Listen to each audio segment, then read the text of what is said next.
Welcome everyone on our YouTube channel bright future classes. आप सभी का हमारी ब्राइट फ्यूचर क्लासेस में स्वागत है। और जैसा कि मैंने अपने इंट्रोडक्शन में बता दिया था कि हमारी साइंस की क्लासेस शुरू हो रही हैं और साइंस में हम सबसे पहले केमिस्ट्री का chapter chemical reactions and equation पढ़ने जा रहे हैं। तो चलिए शुरू करते हैं इस मज़ेदार चैप्टर को।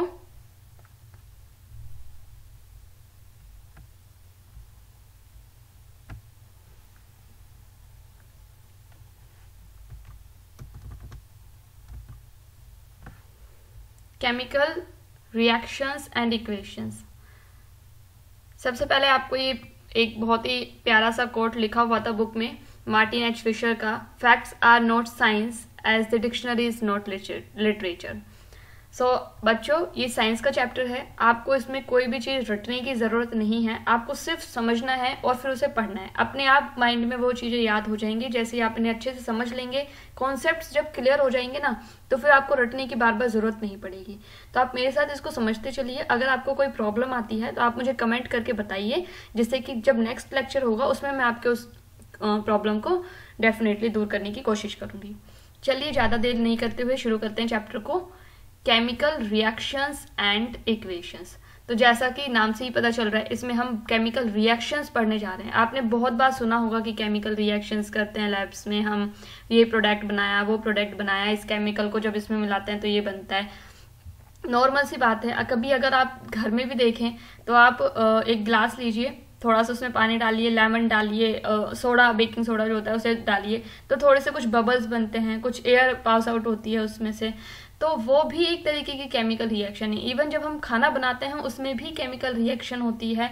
तो जो भी, जैसे आप दूध को कन्वर्ट कर रहे हैं कर्ड में, आप कर्ड बना रहे हैं, आप दही बना रहे हैं दूध से, तो जब मिल्क कर्ड में कन्वर्ट होता है वो भी एक केमिकल रिएक्शन की ही वजह से हुआ है। उसमें कुछ केमिकल चेंजेस हुए हैं जिसकी वजह से वो मिल्क जो है वो कर्ड में कन्वर्ट हो पाया है। कुछ फिजिकल चेंजेस होते हैं, ये सब आप 9th क्लास में पढ़ चुके होंगे कि फिजिकल चेंजेस क्या होते हैं, केमिकल चेंजेस क्या होते हैं। मैं दोबारा बता देती हूँ। फिजिकल चेंजेस वो चेंजेस होते हैं जिन्हें हम दोबारा रिकेन कर सकते हैं। जैसे आप मानिए आपने वाटर लिया, वाटर को आपने फ्रीज किया और वो आइस में कन्वर्ट हो गया। जब वो आइस क्यूब्स में कन्वर्ट हो गया, उसे हम बोल रहे हैं फिजिकल चेंज हुआ है उसमें, कि लिक्विड स्टेट से सॉलिड में कन्वर्ट हो गया। जब हम कहेंगे कि अब हम चाहते हैं कि वो दोबारा वाटर बन जाए, तो वो बन सकता है इजीली। हमें गर्म टेम्परेचर पे उसे रखेंगे तो जैसे जैसे टेम्परेचर बढ़ेगा तो वो भी मेल्ट होता जाएगा और वाटर में कन्वर्ट होने लग जाएगा।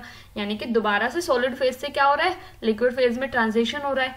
तो ये पॉसिबल है। लेकिन जब केमिकल रिएक्शंस होती हैं, जब केमिकल चेंजेस होते हैं किसी भी चीज में, तो वो इरिवर्सिबल होते हैं। हम उन्हें दोबारा सा वैसे ही स्टेट में नहीं ला सकते। जैसे कि हम मिल्क से कर्ड तो बना सकते हैं, लेकिन कर्ड से मिल्क नहीं बना सकते। आई होप कि आपको ये समझ में आ गया होगा कि केमिकल चेंजेस और फिजिकल चेंजेस में क्या अंतर है। अब हम यहाँ पर केमिकल रिएक्शंस पढ़ने जा रहे हैं। इन केमिकल चेंजेस, जैसा कि मैंने आपको बताया कि केमिकल रिएक्शंस ही होती हैं, कुछ ना कुछ केमिकल चेंजेस होते हैं जिसकी वजह से केमिकल चेंज जो होते हैं वो होता है। ये आपने 9th क्लास में केमिकल चेंजेस को अच्छे से पढ़ा होगा, मुझे उम्मीद है।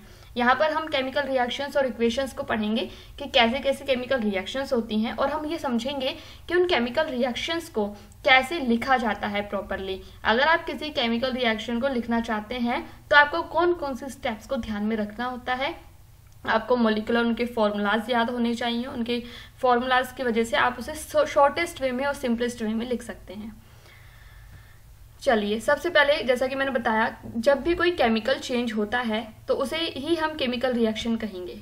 कोई केमिकल चेंज जब हुआ उसे ही हम केमिकल रिएक्शन कहेंगे। चलिए इसे और अच्छे से समझते हैं। कौन कौन सी वो चीज़ें हैं जो हमें बताती हैं कि हाँ, इसमें कुछ ना कुछ केमिकल चेंज हुआ है या केमिकल रिएक्शन हुई है। तो देखिए, अगर उसकी स्टेट में चेंज आता है, कुछ भी आप पता लगा सकते हैं कि हाँ, इसमें कुछ ना कुछ केमिकल चेंज हुआ है जिसकी वजह से इसकी स्टेट जो है, स्टेट जैसे कि फिजिक स्टेट में भी सॉलिड स्टेट हो सकती है, लिक्विड स्टेट हो सकती है, गैसियस स्टेट हो सकती है। तो जब उसकी स्टेट में चेंज होता है तो हम कहेंगे कि हाँ, कुछ ना कुछ तो केमिकल रिएक्शन हुआ है। या फिर आप देखते हैं कि कोई चीज़ काफ़ी दिनों से रखी हुई थी और उसके अचानक से धीरे धीरे उसके कलर में चेंज होने लग गया। इसका मतलब कलर में चेंज हुआ है, इसका मतलब वहाँ पर कुछ ना कुछ केमिकल चेंजेस हुए हैं, कुछ ना कुछ केमिकल रिएक्शन हुई है।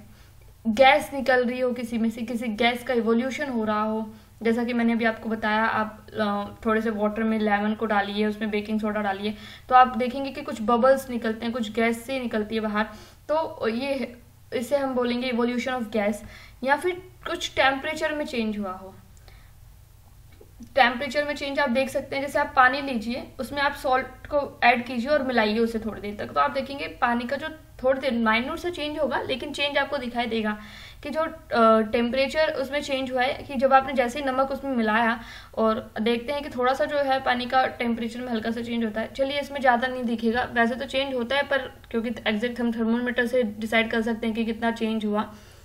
लेकिन जब कभी कभार केमिकल रिएक्शंस जो होती हैं, हम इसके बेसिस पर देखेंगे कि एक्सोथर्मिक एंडोथर्मिक रिएक्शंस होती हैं। एक्सोथर्मिक रिएक्शंस में टेम्परेचर में चेंज हो जाता है, जो एग्जैक्ट जब हम केमिकल रिएक्शन परफॉर्म करते हैं तो जो टेम्परेचर चेंज हमें उसमें देखने को मिलता है। इसे हम और डिटेल में आगे समझेंगे। तो ये वो कुछ चीज़ें हैं जिनसे हम पता लगा सकते हैं कि हाँ इसमें केमिकल रिएक्शन हुई है या फिर कुछ ना कुछ केमिकल चेंज हुआ है। तो इन चारों स्टेट्स को आपको, यानी इन चारों स्टेप्स को, या इन चारों चेंजेस को आपको पता होना चाहिए अच्छे से कि change in state, change in colour, change in gas और चेंज इन टेम्परेचर। तो ये सारी चीज़ें जब होती हैं तो इसे ही हम कहेंगे कि केमिकल रिएक्शन इसमें हुई है। इनसे हम पता लगा सकते हैं कि केमिकल रिएक्शन हुई है या नहीं हुई। चलिए अब मैं आपको एक अच्छा सा एग्जाम्पल लेके समझाती हूँ इसको। जैसे मैग्नीशियम रिबन का एग्जाम्पल लेते हैं। मैग्नीशियम रिबन आपने लैब्स में देखा होगा। ये क्या होता है, इससे जब हम जैसे ही एयर के कांटेक्ट में लाते हैं तो ये क्या होता है, जैसे ही एयर के कांटेक्ट में आता है ये बर्न हो जाता है, और जब ये बर्न हो जाता है तो एक वाइट पाउडर के रूप में चल जाता है, वाइट पाउडर के रूप में कन्वर्ट हो जाता है, वाइट पाउडर में कन्वर्ट हो जाता है जैसे ये बर्न होता है। वाइट पाउडर में, जैसे कि आप नॉर्मली जानते हैं, लकड़ी भी अगर जलाते हैं हम तो वो भी क्या होती है, वैसे कोल में कन्वर्ट होती है, पर थोड़ा थोड़ा वाइट ऐश उस पर डिपॉजिट हो जाती है।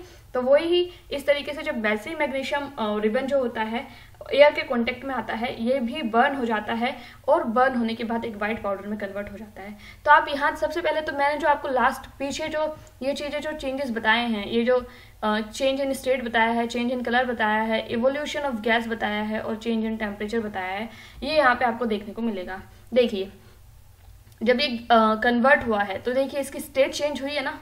ये यहाँ पर एक रिबन थी, सॉलिड रिबन थी, यहाँ पर ये रिबन की जगह अब क्या बन गई है, वाइट पाउडर फॉर्म में बन के पाउडर में कन्वर्ट हो गया। इवन यहाँ पर आप देखेंगे इसका कलर भी थोड़ा सा चेंज हो गया। दूसरी बात मैं आपको बताती हूँ कि ये हुआ क्यों। ये इसलिए हुआ क्योंकि मैग्नीशियम जो है वो जैसे ही एयर के कॉन्टेक्ट में आता है, तो एयर में होती है ऑक्सीजन। क्या होती है एयर में?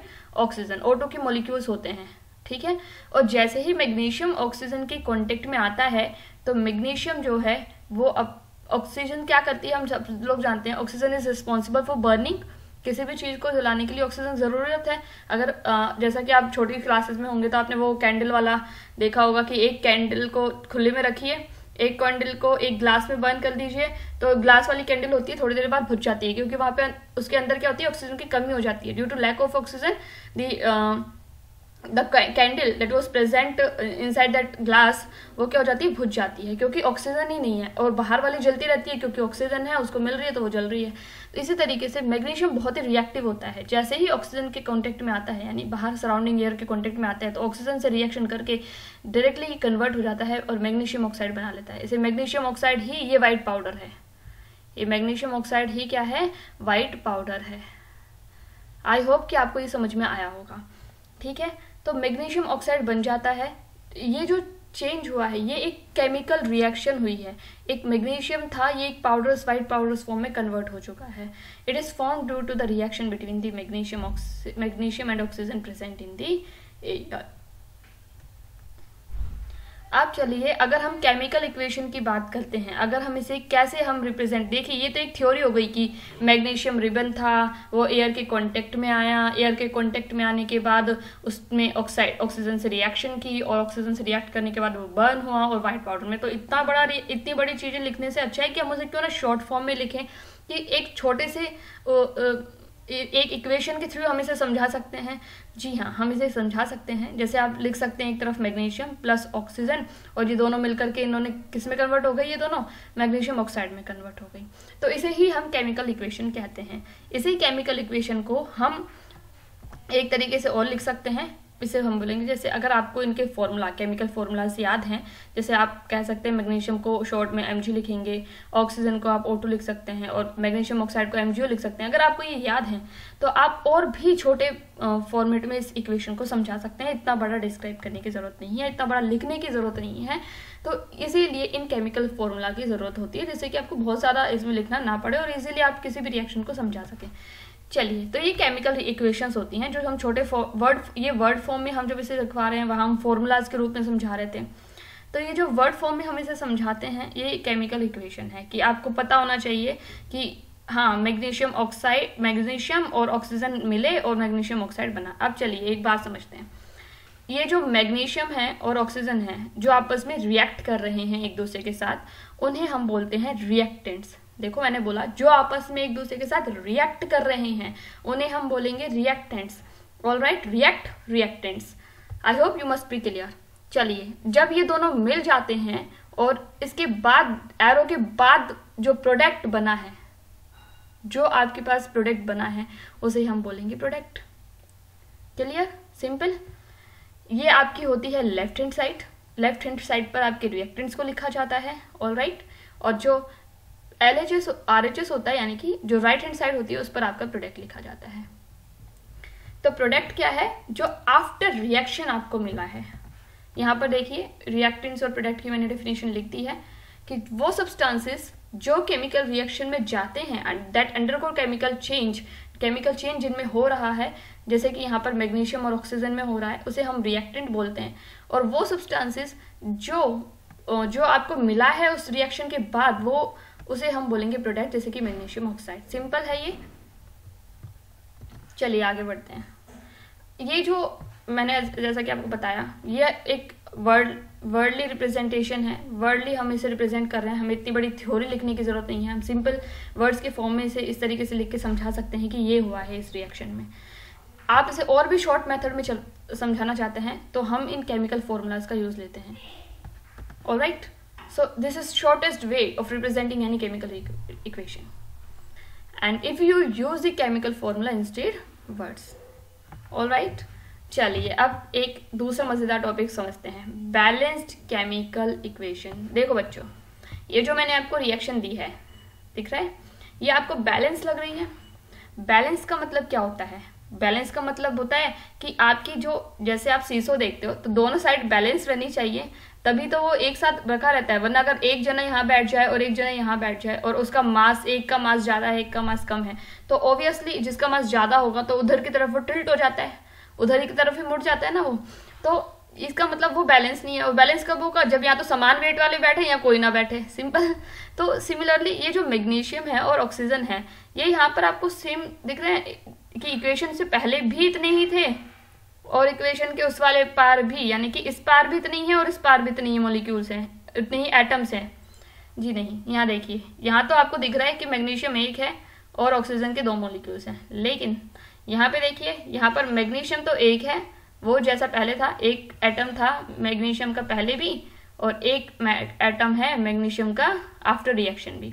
लेकिन ऑक्सीजन के तो यहाँ पर 2 एटम थे, यानी कि ऑक्सीजन का एक मॉलिक्यूल था, लेकिन जब केमिकल रिएक्शन हो जाती है उसके बाद देखते हैं कि एक ही एटम है, तो दूसरा एटम कहाँ गया? This is not a balance equation. So चलिए अब हम देखते हैं बैलेंस इक्वेशन क्या होती है, और हम इक्वेशन को अगर बैलेंस नहीं है तो कैसे बैलेंस करते हैं। तो सबसे पहले मैं आपको एक लॉ याद दिलाना चाहूंगी, law of conservation of mass. आपने law of conservation of energy भी पढ़ा होगा 9th क्लास में, और law of conservation of mass भी पढ़ा होगा। अगर आपको याद नहीं है तो मैं आपको सिंपलिस्ट बताती हूँ कि क्या है law of conservation of mass. यानी कि mass can neither be created nor be destroyed in a chemical reaction. Mass को ना तो क्रिएट किया जा सकता है, ना ही आप उसे डिस्ट्रॉय कर सकते हैं किसी भी केमिकल रिएक्शन में, क्योंकि वो जितना पहले था उतना ही जितना उस रिएक्टेंट में जिसका जितना मास था उतना ही आफ्टर रिएक्शन भी रहेगा। ऑलराइट, इसका मतलब ये है, ये जो बैलेंस ऑफ केमिकल इक्वेशन है, ये इसी लॉ ऑफ कंजर्वेशन ऑफ मास पर बेस्ड होती है। यानी कि आपके जो एटम्स और मॉलिक्यूल्स का मास बिफोर द रिएक्शन था वही मास आफ्टर द केमिकल रिएक्शन भी रहने वाला है। आई होप ये समझ में आया होगा। मैं दोबारा बताती हूँ कि जो एटम और मॉलिक्यूल्स का मास, मॉलिक्यूलर मास आपका बिफोर केमिकल रिएक्शन था वो ही आफ्टर केमिकल रिएक्शन भी रहने वाला है। So it will be equal to the total mass of the element present in the reactant. तो जो प्रोडक्ट का केमिकल रिएक्शन का जो प्रोडक्ट का मास होगा आफ्टर द केमिकल रिएक्शन वो उतना ही होगा जितना कि उन एलिमेंट्स का था जो कि रिएक्टेंट्स में प्रेजेंट थे। देखिए यहाँ पर एक इक्वेशन दी हुई है आपको,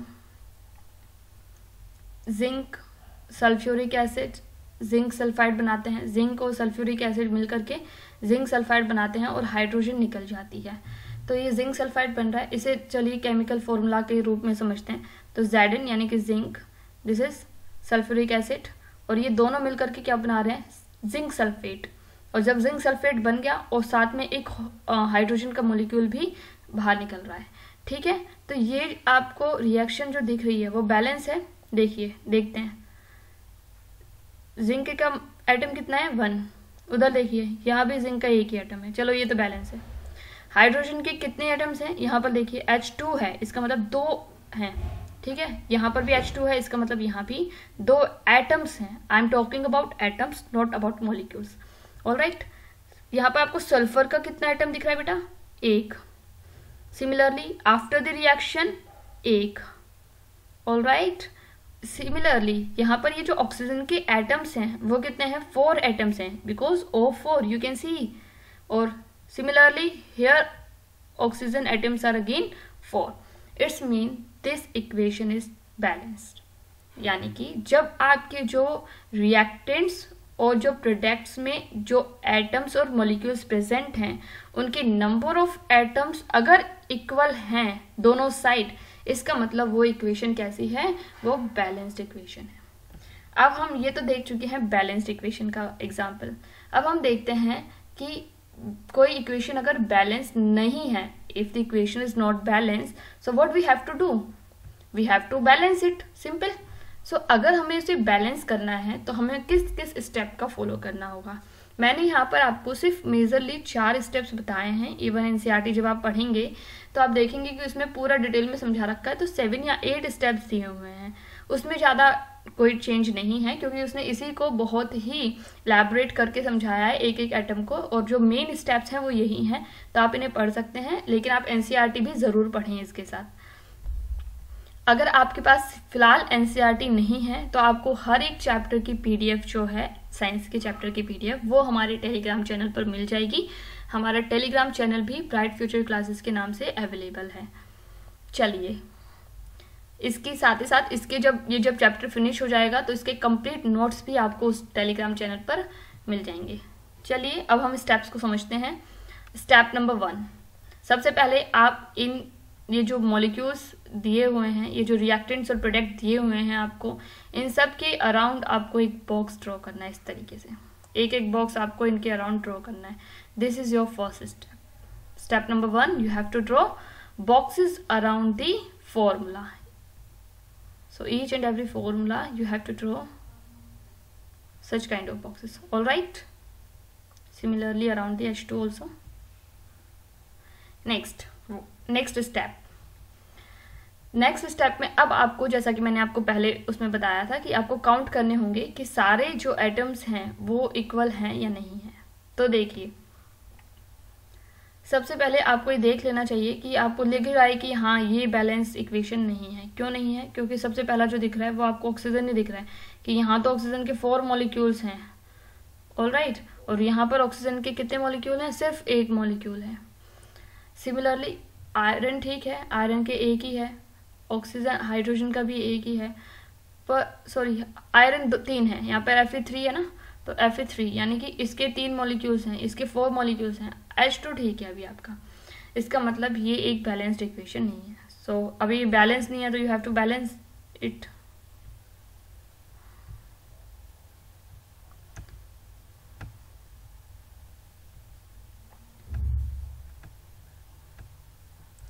ठीक है, सो अब आपको क्या करना है, सेकंड स्टेप आपका बोलता है list the number of the atoms of the different elements present in the unbalanced equation. तो अब आपको देख लेना है कि हाँ यहाँ पर कितना है, 1 है। ऑलराइट, लिस्ट प्रिपेयर कर लेनी है।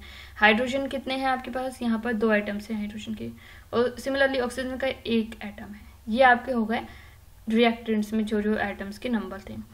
Fe3O4, Fe3O4 देखिए, यानी कि आयरन जो है उसके कितने एटम्स हैं, 3। ऑक्सीजन है उसके कितने एटम्स हैं, 4।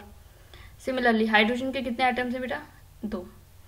तो ये हो गए एटम्स जो प्रोडक्ट्स में कितने थे और रिएक्टेंट्स में कितने हैं। अब आपको क्या करना है, ये आपने लिख लिया, दूसरा स्टेप फुलफिल हुआ। आपको अब थर्ड स्टेप में जाना है, और थर्ड स्टेप में आपको ये देखना है कि जो मैक्सिमम ये है, मैक्सिमम नंबर ऑफ एटम्स जिसमें है, फॉर्मूला है जिसमें जिसमें मैक्सिमम नंबर ऑफ एटम्स हैं, उस फॉर्मूले को देखिए और अब देखिए कि कहाँ हमें कितना बढ़ाना है या घटाना है। ठीक है, सिमिलरली अब हम देख सकते हैं यहाँ पे 3 है आयरन के, इसका मतलब आपको यहाँ पर भी इसे 3 करना होगा, तभी ये बैलेंस इक्वेशन होगी। इसका मतलब आपको 3 करना है, कैसे आएगा, 3 × 3 करना होगा, सिंपल। सो अगर आप यहाँ 3 कर देते हैं, इसका मतलब it would become 3 iron. Alright, similarly अब आपको ये भी बढ़ाना है, H2, और देखिए यहाँ पर भी 2 है, ये भी 2 है, इसका मतलब ये तो बैलेंस है, पर यहाँ पर ऑक्सीजन बैलेंस नहीं है। अब इसके लिए आप क्या करेंगे, जब ऑक्सीजन बैलेंस नहीं है, सो इन दिस केस पहले हम इसको बैलेंस करते हैं, हाइड्रोजन को। अगर आप ऑक्सीजन को बैलेंस करना चाहते हैं तो 4 यहाँ पर आपको लिखना पड़ेगा, सिंपल।